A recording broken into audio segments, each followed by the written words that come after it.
Welcome to The Explainer. So today we're digging into something, honestly, pretty mind-blowing from Cosmas Mitsikwa. You might know him as Cozy Inspire. We're looking at the real difference between students who struggle and the ones who just seem to effortlessly succeed. It's this whole concept of same classroom, different destinies. You know, we look at top students and we immediately think, wow, they're just geniuses, right? It's all raw intelligence. But the urgent truth we're uncovering today is that most students don't actually fail because they lack brains. They fail because they lack structure. So we're going to break down the single most powerful habit you can build to completely rewrite your academic destiny. Let's jump right in with a hard truth from the source material. The choices you make today decide the life you live tomorrow. Think about what happens when you don't have a plan, like a solid timetable. You basically have to rely on your feelings to get things done. And let's be real, feelings are incredibly unreliable. One day you might wake up feeling like you can conquer the world, and the next, well, actually, the next day that motivation is just completely gone. You might grind for a week and then not even look at a book for the next two. Relying on how you feel is a choice for sure, but it's one that leads to entirely random results. Take a look at the difference here. On the left, we've got the painful reality of studying by feelings. This is when you only crack a book because an exam is suddenly right in your face. It's a roller coaster of random motivation, sheer panic, and then nothing. Your sleep is a mess, your habits are all over the place, and yeah, your grades show it. But check out the right side, studying by systems. The top students, they consciously decide not to leave their future up to their mood swings. They build systems. It's all about planned effort and consistent growth. It completely removes that exhausting daily confusion of, wait, what am I supposed to be doing right now? Section 1. The Secret Weapon. Building Your Future Today.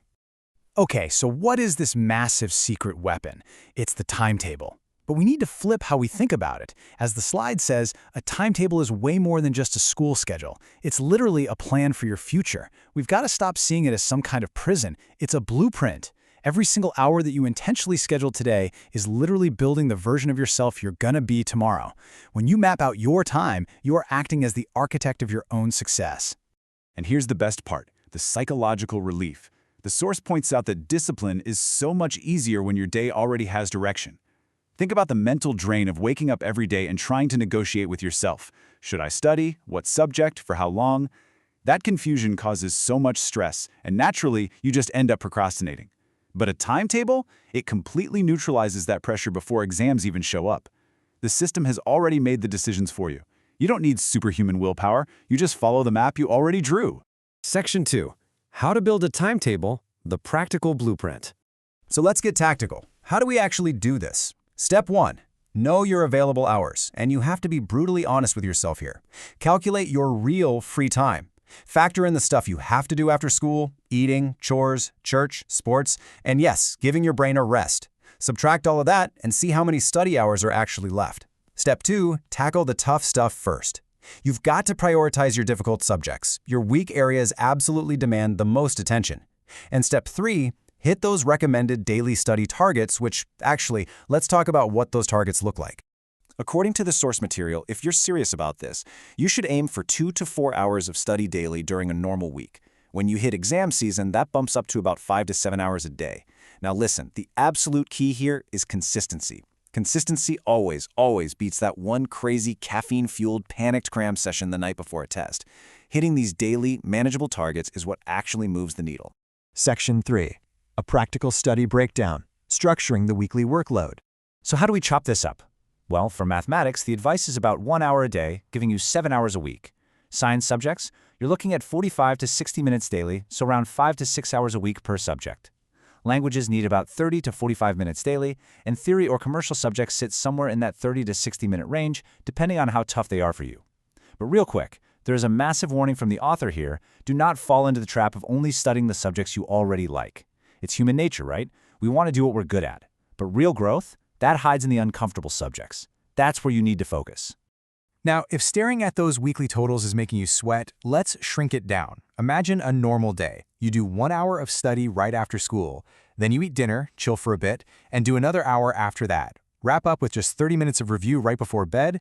Boom, that's it. That is 2.5 hours of highly focused effort, and because it's broken up into these bite-sized blocks, it doesn't feel like this unclimbable mountain, does it? And here's where the magic really happens. Check out this number, 17. When you stick to that simple, broken-down timeline over just one single week, That small daily effort snowballs into more than 17 hours of massive, serious preparation. Think about that. 17 hours, just by carving out an hour here and 30 minutes there. It's so easy to underestimate consistency because in the moment, an hour feels so small. But as the source reminds us, you rarely change your destiny overnight. You change it through repeated, quiet discipline. Section 4. 3 rules for consistency, maintaining the momentum. To keep this going without burning out, you need these 3 rules. First up, you absolutely must schedule rest. If your timetable doesn't have breaks, it isn't a schedule, it's a punishment. Your brain literally needs downtime to absorb what you just learned.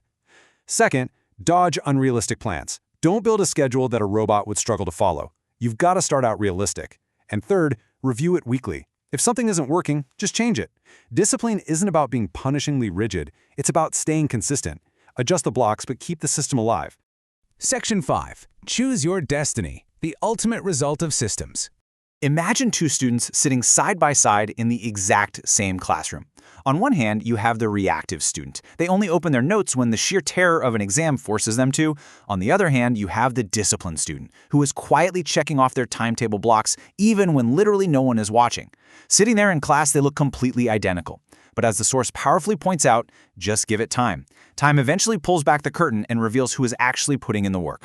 Which brings us to a really direct challenge. There's this tragic irony the text highlights. People will constantly pray and hope for success, but then completely refuse to organize their time to get it. Time is literally one of the greatest gifts we are all given. So, the ultimate question is, what are you doing with yours? Are you letting random feelings burn it away, or are you taking control of it with a structured system? I want to leave you with this thought to chew on. A dream without discipline remains a wish. A timetable might look like just a boring piece of paper right now, but as we've explored today, it's quietly building an extraordinary future. Top students aren't necessarily the ones born with the most talent. A lot of the time, they are simply the most organized. Every single hour you have holds power. How you use it is entirely up to you.